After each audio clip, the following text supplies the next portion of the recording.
Graça e paz, abençoados. Voltando aqui com o tema o poder sobrenatural da carne, parte 2.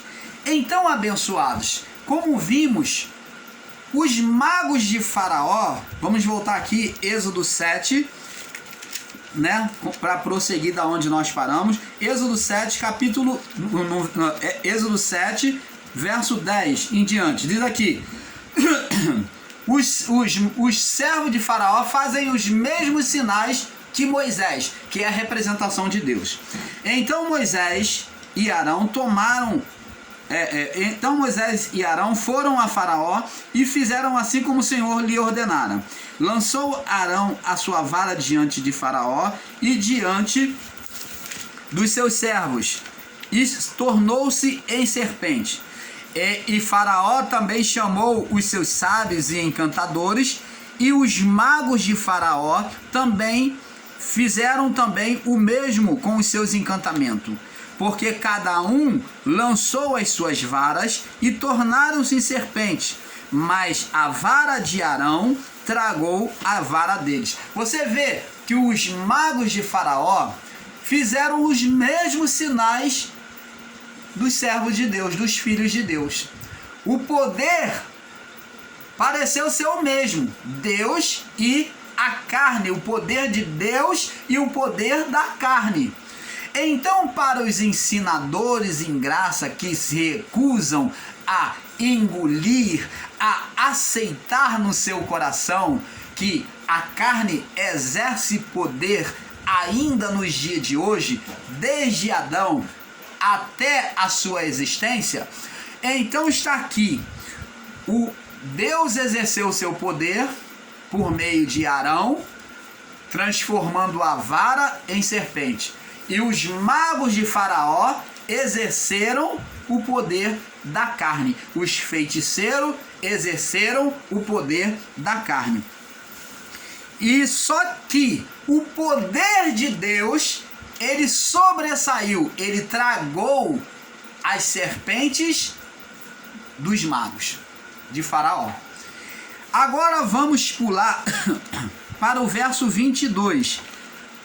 Nós vemos que no verso 19, né, do capítulo 7, Moisés transforma as águas em sangue. Ele toca o cajado sobre as águas, né? Arão vai lá, toca o cajado sobre as águas e as águas se transformam em sangue. E no verso 22 diz assim: Porém, os magos do Egito também fizeram o mesmo com os seus encantamentos. Eles também copiaram. O poder da carne copiou o poder de Deus.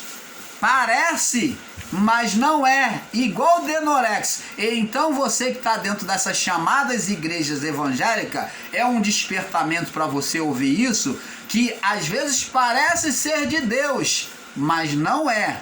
Às vezes é poder da carne que está se manifestando dentro desses templos evangélicos, que eles dizem que é Deus que está se manifestando. Porém, os magos do Egito fizeram o mesmo com seus encantamentos, de modo que o coração de Faraó se endureceu e não os ouviu, como o Senhor lhe tinha dito. Então, amado, negar que o homem carnal, maligno, tenha o poder de exercer poder sobrenatural é uma bruta ignorância, é não ler as escrituras e não admitir as verdades bíblicas, porque já desde os tempos antigos está aqui. Nós vamos ver também esses acontecimentos lá na igreja primitiva. Vamos lá, diz aqui. Então vemos onde Faraó reconhece que o poder de Deus está acima dos seus deuses. Quando a serpente de Moisés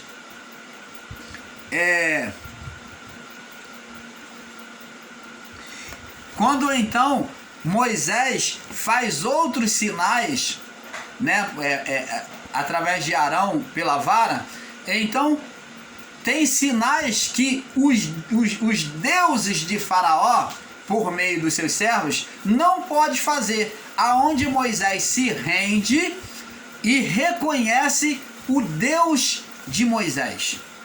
Faraó reconhece o Deus de Moisés e fala, eu vou deixar aí. Só que agora, quando ele reconhece, agora Deus tem ainda um endurecimento no coração de Faraó, porque Deus também estava trabalhando Moisés. Então vamos lá. Vamos lá no livro de Êxodo capítulo 2, aonde Faraó reconhece, Êxodo capítulo 8, aliás, no verso 8, Faraó reconhece o poder de Deus.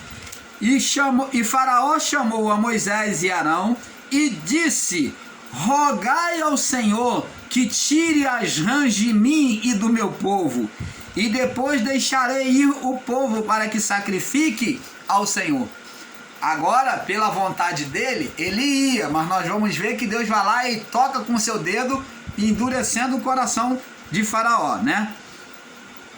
Agora, amados, vamos ler lá no livro de Êxodo 9, Êxodo 9, 27 também, aonde, depois de endurecido o coração, ele mais uma vez torna a amolecer, né?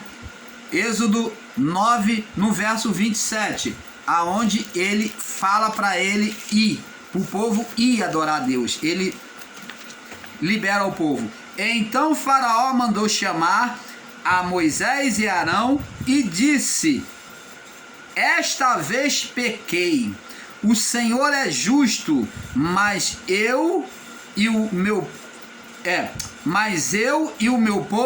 povo ímpios. Opa, você tá vendo?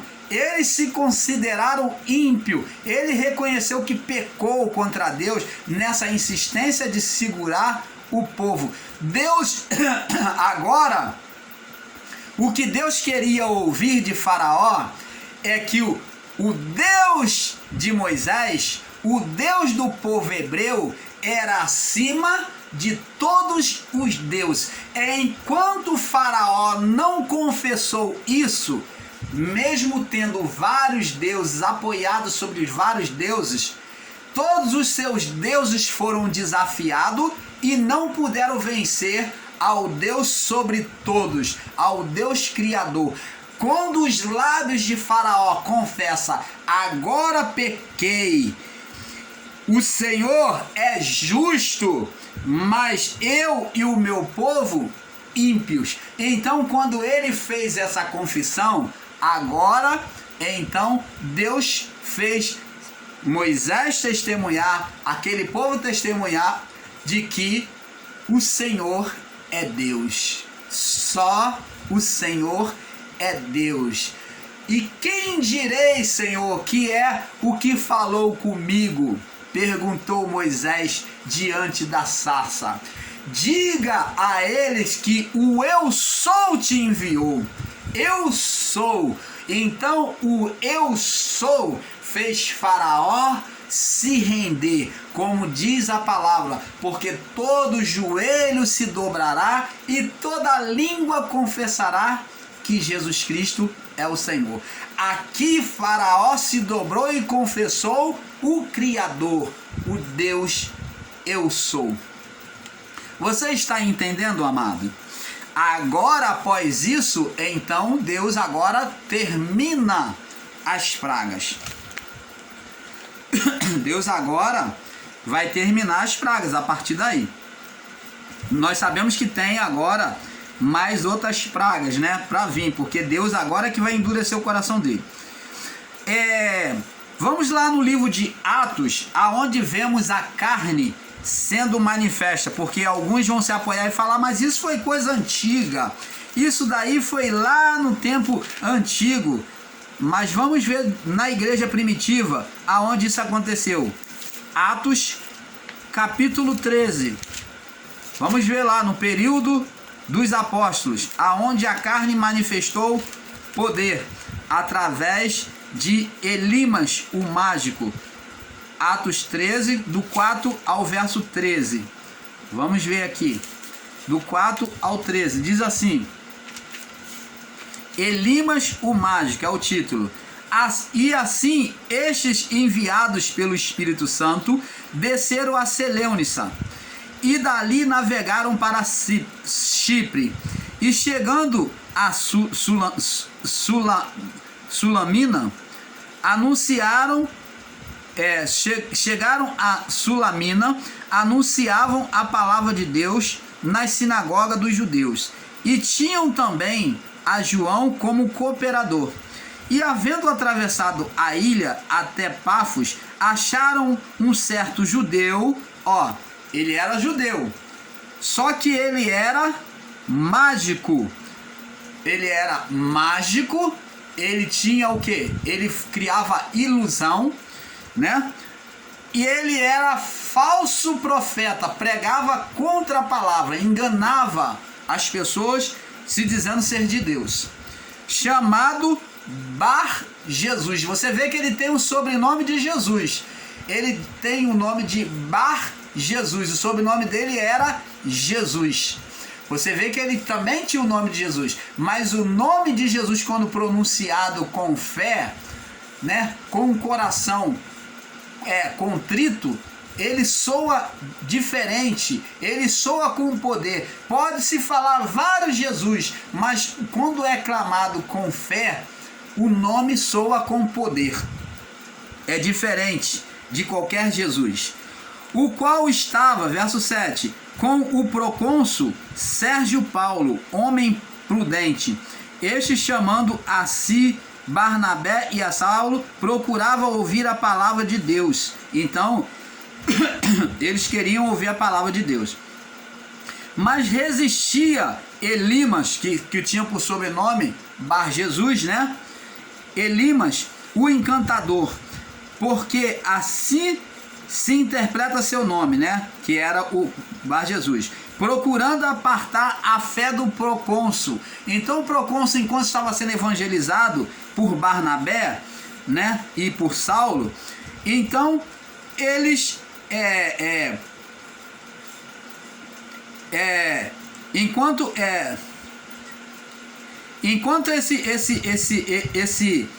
esse homem, né, estava ali sendo evangelizado, então vinha Elimas trazendo um evangelho contrário, tentando desviar o ensino. Todavia Saulo, como se chama Paulo, cheio do Espírito Santo, enquanto Paulo e Barnabé pregavam para este homem, né, Sérgio Paulo, então, fixando os olhos nele, disse, verso 10, ó filho do diabo. Olha, ele não é filho do diabo. Eu não sei porquê, amados, muitos ensinadores em graça não querem aceitar. Olha aqui Paulo dizendo, ó filho do diabo. Ele não está falando de ser somente um homem carnal, mas ele está falando de ser filho de um pai. Qual é o pai? O pai espiritual, dizendo que ele estava sendo influenciado pelo seu pai, filho do diabo. Ó filho do diabo, cheio de todo engano. A natureza dele carnal era cheia de todo engano e de toda malícia, inimigo de toda a justiça de Deus. Não cessarás de perturbar os retos do caminho do Senhor? Verso 11. Eis aí agora contra ti a mão do Senhor, e ficarás cego, sem ver o sol, por algum tempo. E no mesmo instante a escuridão e as trevas caíram sobre ele, e andando à roda, buscava a quem o guiasse pela mão. Então o procônsul, vendo o que havia acontecido, o procônsul que já estava recebendo a palavra, Sérgio Paulo, ele se converteu, ele creu na palavra que Paulo e Barnabé estavam pregando. Como Paulo ensinou, eu não vos venho pregar com palavra persuasiva, mas com espírito, com a palavra espiritual e poder. Ali Paulo já estava pregando em espírito para o procônsul Paulo Sérgio, e ele mostrou a veracidade da palavra, ele mostrou poder. Então a pregação do evangelho, Paulo disse que consistia não em palavra persuasiva, mas em espírito e poder. A palavra, ela tinha que ser pregada e ela tinha que ser provada. Ela tinha que ter um Deus manifesto, curando, libertando, fazendo sinais e maravilha. Por quê? Porque os filhos carnais, os filhos do diabo, também manifestavam poder. Como você vê, Elimas o mágico. Só que o poder sobre Paulo sobressaiu como o poder de Arão. As varas de Arão engoliu a vara dos encantadores. O poder exercido por Moisés e Arão foi superior diante dos servos de Faraó. Você está entendendo, amado? Não adianta você querer camuflar. Se você está pregando o evangelho de Deus, o poder de Deus tem que ser manifesto. O poder de Deus tem que fluir. Tem que haver manifestação de Deus, a cura, a libertação, a transformação de vida. Porque senão você apenas está pregando palavras de persuasão, palavra de convencimento, aonde a pessoa diz glória a Deus, amém, aleluia, bate palma igual foquinha, mas não vê nada. Ela fica naquela vida, naquele emaranhado da sua vida, no sofrimento, sem ver a manifestação do reino. Se você é um pregador em graça, prega o evangelho da graça, você tem que pregar também a manifestação do reino. Se você prega o reino tem que ser manifesto sobre a vida das pessoas. O poder tem que se manifestar sobre esta palavra que você ensina. Tem que haver a cura, a transformação, a atuação de Deus por meio das suas palavras ensinadas. Porque é a testificação daquilo que você está pregando. Não vos vim pregar com palavras persuasivas, disse Paulo. Palavra que venha te convencer, mas com o espírito, com a palavra espiritual e com poder. Você está entendendo, amado? Se alguém prega o evangelho da graça e se acha tão erudito, tão correto o seu ensinamento, as suas palavras têm que ser transformadoras, têm que trazer vida, têm que sacudir o interior das pessoas, produzindo vidas, curando, libertando, transformando corações.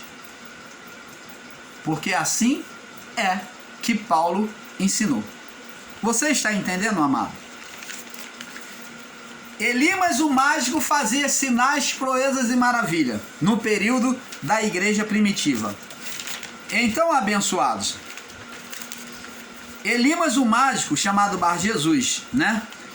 Abençoados, vemos que antes que você pense ou diga que tudo isso foi truque, observe o que Deus mostra para Moisés primeiro. Vamos ver lá que você diz que isso tudo é truque da carne. Você, ensinador em graça, que diz que as manifestações são apenas hipnotismo, truque da carne. Então vamos ver se isso é verdade, porque o próprio Moisés, antes de estar com Faraó, não foi truque, não foi ilusão, como muitos aí estão lutando contra a palavra de Deus, dizendo que é truque e ilusão, é hipnose. Então vamos ver, antes de Moisés iniciar o seu ministério, Deus falou assim, então, Êxodo 4, então respondeu Moisés e disse, eis que não me crerão, nem ouvirão a minha voz, porque dirão, o Senhor não te apareceu.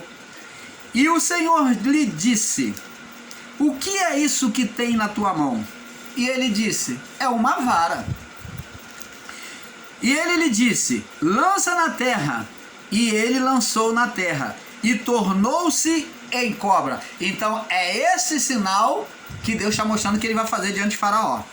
E Moisés fugia dela. Verso 4, e disse o Senhor a Moisés, agora Deus vai ensinar Moisés a dominar a serpente, que ele tinha medo, que era a própria vara, né? E diz assim, estende a tua mão e pega-lhe pela cauda. Direção de Deus faz cancelar a manifestação do mal, a condenação. Estendeu a mão e pegou pela cauda e tornou-se em vara novamente na sua mão. Verso 5. Para que creiam que te apareceu o Senhor. Olha,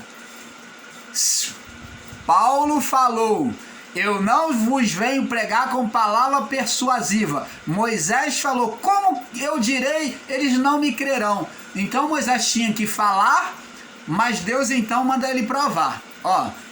Mas Paulo diz: não vos venho pregar com palavra persuasiva, mas com espírito, espírito e poder. Então aqui Deus manda Moisés provar. E diz aqui, verso 5, para que creiam que te apareceu o Senhor, para que a palavra seja verdadeira, o Deus de seus pais, Deus de Abraão, Deus de Isaac e de Jacó. E disse mais o Senhor: põe agora a tua mão no teu seio. E tirando, eis que a mão estava leprosa, branca como a neve. E disse: torna a pôr no teu seio. E tornou a colocar a mão no teu seio, depois tirou do seu seio, e eis que se tornara como a sua carne. E verso 8, Deus confirma a palavra de Paulo: e acontecerá que, se eles não crerem e nem ouvirem a voz do primeiro sinal, não ouvirem a tua voz, mesmo você tendo feito o primeiro sinal, crerão na voz do segundo ou do derradeiro sinal. O tempo todo, de Adão até Cristo, isto aconteceu. Primeiro sinal, Deus se manifestou por meio de Abraão, de Isaac, de Jacó, por meio dos profetas, todos eles, até chegar João Batista. Eles não creram no primeiro sinal, fazendo sinais e maravilhas, abrindo o mar vermelho, passando no meio do rio Jordão, fazendo descer cordonizes, maná dos céus, e assim foi, derrubando a cidade de Jericó, vencendo o gigante de forma sobrenatural, transformando águas amargas em águas doces, curando, purificando leprosos. Então eles não creram no primeiro sinal de Cristo, de Deus. No primeiro sinal, a mesma coisa que aconteceu com Moisés. Se não crerem no primeiro sinal, crerão no derradeiro, no segundo. Se não creram, não foram fiel a Deus pelo curso do primeiro Adão até Cristo, então no segundo Adão, no derradeiro, no último Adão, crerão. E não é isso que aconteceu? Deus estava mostrando que no segundo, no derradeiro, no segundo Adão, agora o povo iria crer. Aqui está uma escatologia do derradeiro sinal de Deus. É o último sinal, derradeiro, o último, o segundo e último sinal, o último Adão. Então agora crerão. E os judeus, muitos creram, e então também gentios receberam o evangelho e creram, e foram incluídos na salvação. Aqui, vamos lá. E acontecerá que, se te não crerem e nem ouvirem a voz do primeiro sinal, crerão na voz do derradeiro sinal. E se acontecer que ainda não creiam a esses dois sinais e nem ouvirem a tua voz, tomarás as águas do rio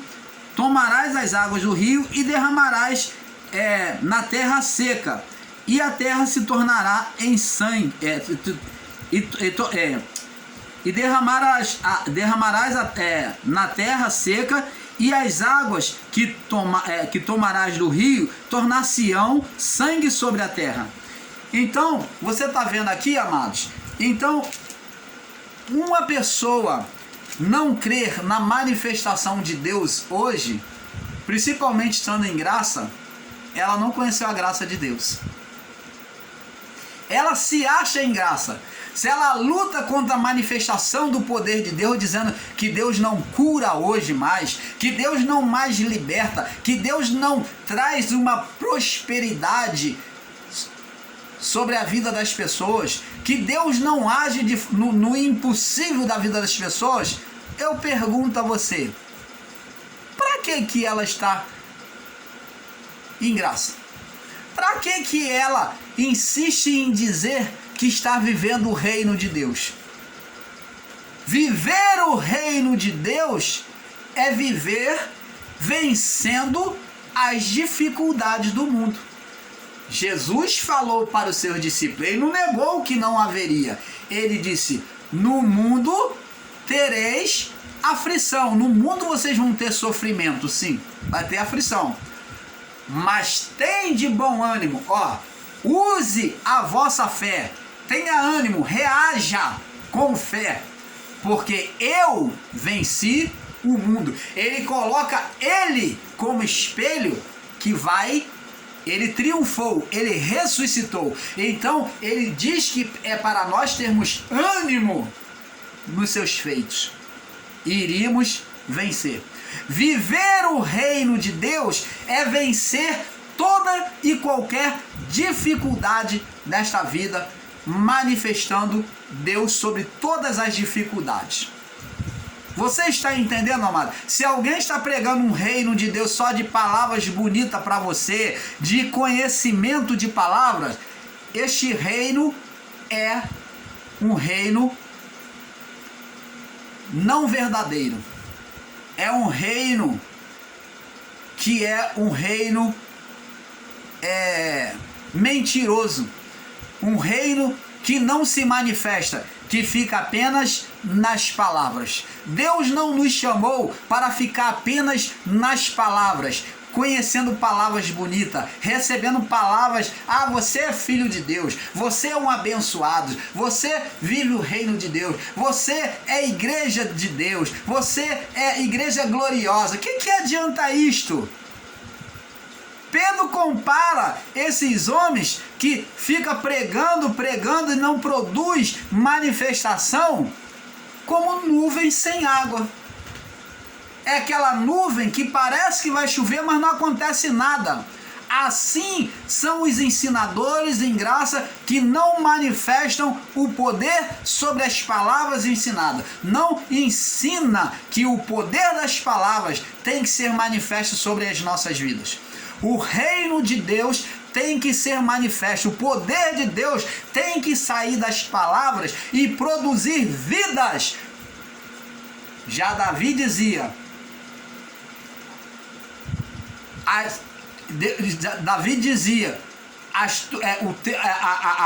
o teu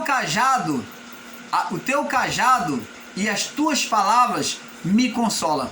Ele diz, ele me faz repousar em pastos verdejantes, conduze-me às águas de descanso. Como que uma pessoa, ela está vivendo o reino de Deus e ela não é conduzida às águas de descanso?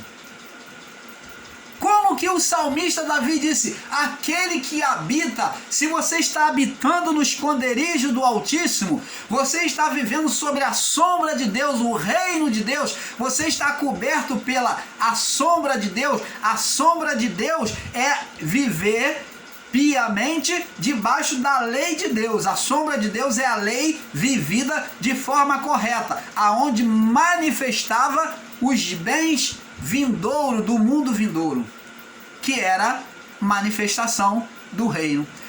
Davi, ele já ensinava isso, dizendo, aquele que habita no esconderijo do Altíssimo e descansa na sombra do Onipotente, do Todo-Poderoso. Como que uma pessoa que agora vem ensinar a graça, vem estar debaixo da graça e vem viver uma vida destruída, derrotada e vivendo apenas de palavra bonita?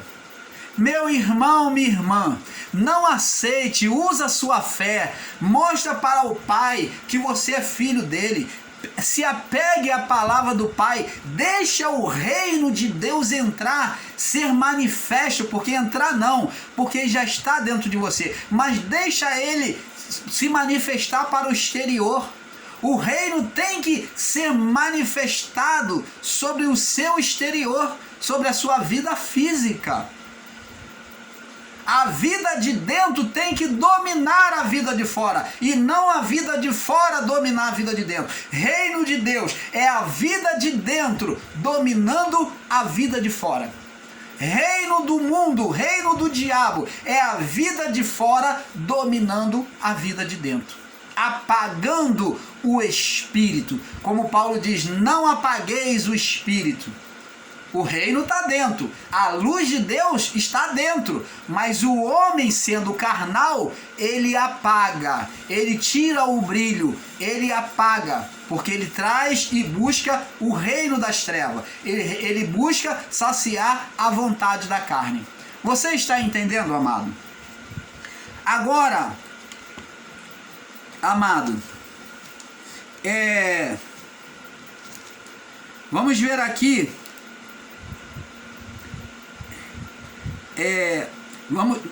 Agora vemos que a carne recebeu o poder quando voltado para as trevas, né? Os servos de Faraó, Elimas o mágico, vamos ver muitos outros. Vemos lá aquela mulher lá a quem Saul, né? A necromante que foi lá, Saul foi buscar lá, falar com o espírito de Samuel, que na verdade não era espírito de Samuel, era apenas um espírito maligno levantado por aquela mulher. Então vemos que a carne recebeu o poder quando voltado para as trevas. Quem concedeu o poder à carne? Vamos lá no livro de Lucas, nós vemos que o próprio ser espiritual, Satanás, disse, no livro de Lucas capítulo 4, ele diz aqui,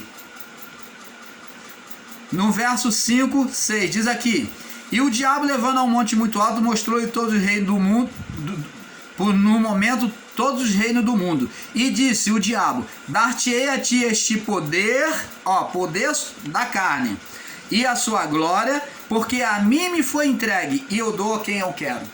Foi dado ao ser espiritual ou não? Foi. Agora vamos lá no livro de Marcos capítulo 4, Marcos capítulo 4, para nós daqui a pouco e passando para o próximo vídeo. Marcos capítulo 4, no verso 35, Jesus apazigua a tempestade. Para você, amado irmão, que não acredita e que vai contra o ensino da existência do ser espiritual, Satanás, de Adão até o juízo. Então veja aqui, mostra que ele já estava presente. Vamos lá, eu quero que você me explique isso aqui. Naqueles dias, Marcos 4:35, naquele dia, sendo já tarde, disse, isso daqui, Jesus falando com os discípulos: passemos para o outro lado. E eles, deixando a multidão, levaram consigo, assim como estavam no barco. E havia também com ele outros barquinhos. E levantou-se grande temporal de vento, e subiam as ondas por cima do barco.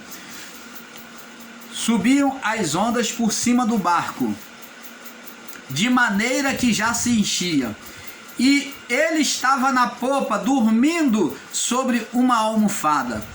E o despertaram, dizendo: mestre, não te dá que pereçamos? E ele, despertando, repreendeu o vento e disse ao mar: cala-te e aquieta-te. E o vento se aquietou e houve grande bonança. E disse-lhes: por que estáis temerosos? Por que vocês estão com medo? Como não tendes fé? E sentiram um grande temor, e diziam uns a outros: mas quem é este que até o vento e o mar lhe obedece? Meus amados irmãos em graça, você que não aceita a existência de Satanás, você que assiste, você ouvinte e você ensinador em graça, eis uma pergunta para vocês. Quem foi que levantou essa tempestade no meio do mar? Observa o seguinte, se você for pegar lá no relato de Lucas, e talvez Mateus também descreve isso, que antes desse acontecimento, Lucas relata com mais clareza, dizendo que eles estavam ali perto da praia, e ali, num certo lugar alto, Jesus subindo ali, começou a pregar o evangelho. E já estava, com a pregação de Jesus, já estava tarde. E Jesus falou propositamente, aí quem descreve é João. Eu não acredito muito em muitos escritos de João, não por João ter dito, mas porque nós, o canal Luz da Graça, cremos que nem toda palavra escrita no livro de João deve ser levada em conta com veracidade, porque o sistema católico romano andou fazendo uma farra no Evangelho de João, adulterando. Então, no Evangelho de João, diz que Jesus propositamente perguntou: como é que nós vamos dar pão para toda essa gente? Eles não têm de comer. Como é que nós vamos dar pão para toda essa gente? Jesus, sendo filho de Deus, tendo a natureza divina a ele não poderia fazer uma pergunta dessa. Ele não poderia fazer uma pergunta dessa. Mas nos outros livros que vai em contradição com o Evangelho de João, que é Marcos e Lucas, a pergunta feita, Lucas, que é um historiador da palavra, um médico e historiador da palavra, ele então diz com toda e plena convicção, dizendo que Jesus falou assim: dai-lhes de comer, porque já é tarde. Jesus não perguntou como vamos dar de comer. Não, João que diz isso. Mas Jesus falou: dai-lhes de comer. E então os discípulos falaram: Senhor, nós temos aqui um menino que tem apenas 5 pães e 2 peixinhos. E então Jesus mandou trazer, levantou para os céus, deu graças e foi repartindo aqueles 5 pães e 2 peixinhos, que não parava de acabar, e botando no cesto e levando os discípulos, levando para o povo, e ele continuou repartindo. Aparecia peixes, né? Peixes inteiros, cada vez mais nas cestas, né? Houve um milagre da multiplicação. Com este milagre, a fé daquele povo e dos discípulos se alvitaram, foi tremenda, porque aquele sinal para eles abriu neles uma fé sobrenatural. Aquilo dali deixou eles ferventes em fé. Alimentar com 5 pães e 2 peixinhos, 5.000 pessoas, numa só entrada de noite. Então, agora, pela manhã, Jesus então depois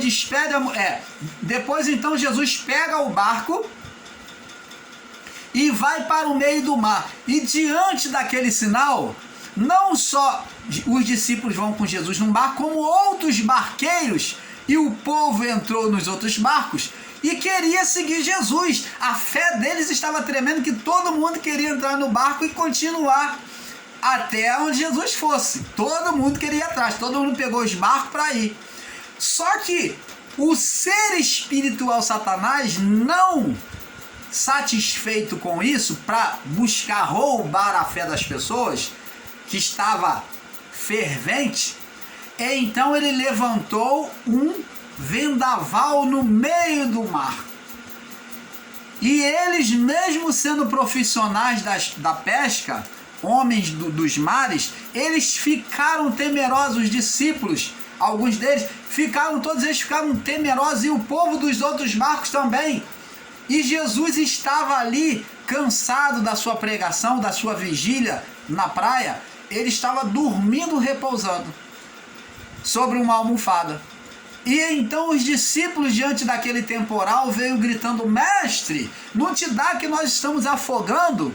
E Jesus falou: por que temeis, homens de pequena fé? Até quando estarei convosco? Jesus falou para o mar: aquieta-te, acalma-te, aquieta-te. E o mar se aquietou.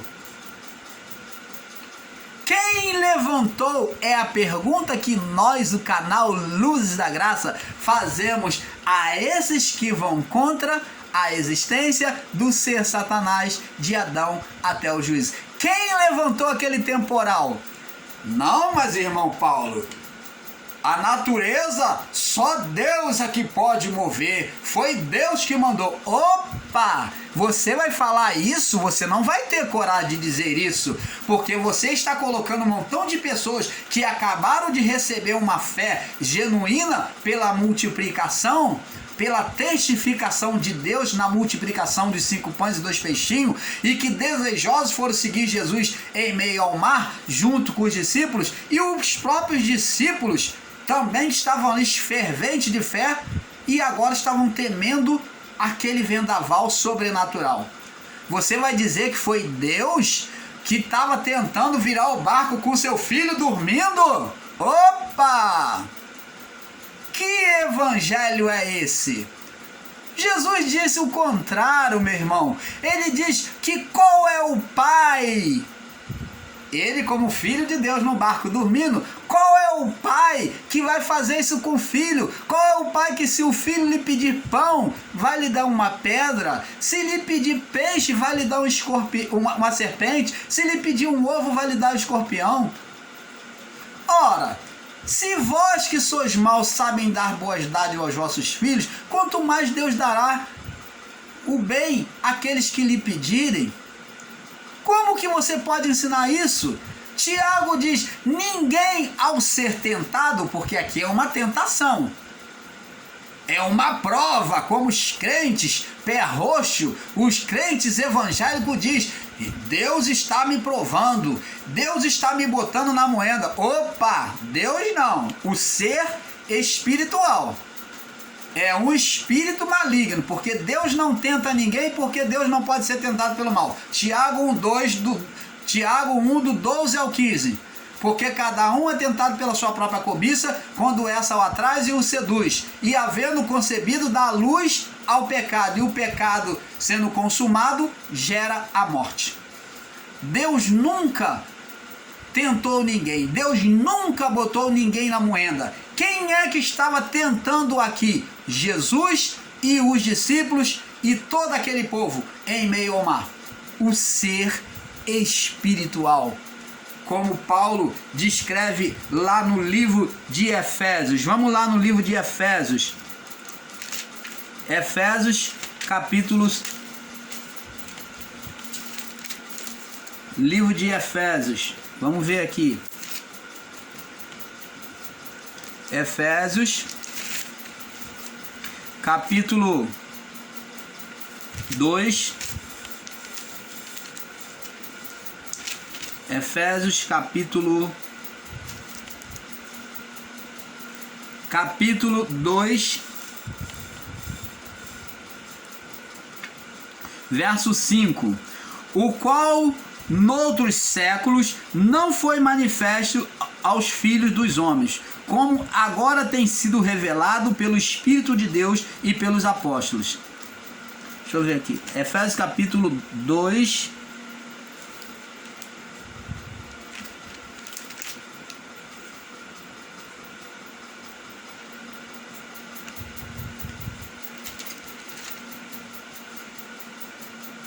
Isso aqui, ó.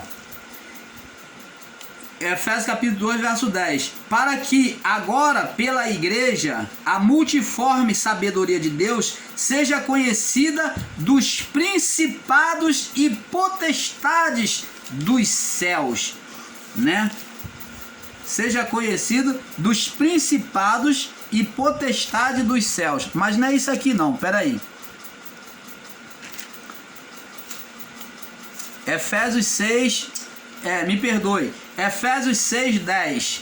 Diz aqui: nos demais, meus irmãos, fortalecei no Senhor na força do seu poder. Revesti-vos de toda a armadura de Deus para que possais suportar as ciladas do diabo. Porque não temos que lutar contra a carne e sangue, mas sim contra os principados, contra as potestades, contra os príncipes das trevas deste mundo, contra as hostes espirituais da maldade nos lugares celestiais. Então, amados, vamos passar para o próximo vídeo, porque está avançado, porque é um pouco aqui, um pouco ali. Vamos prosseguir na parte 3. Fique na paz.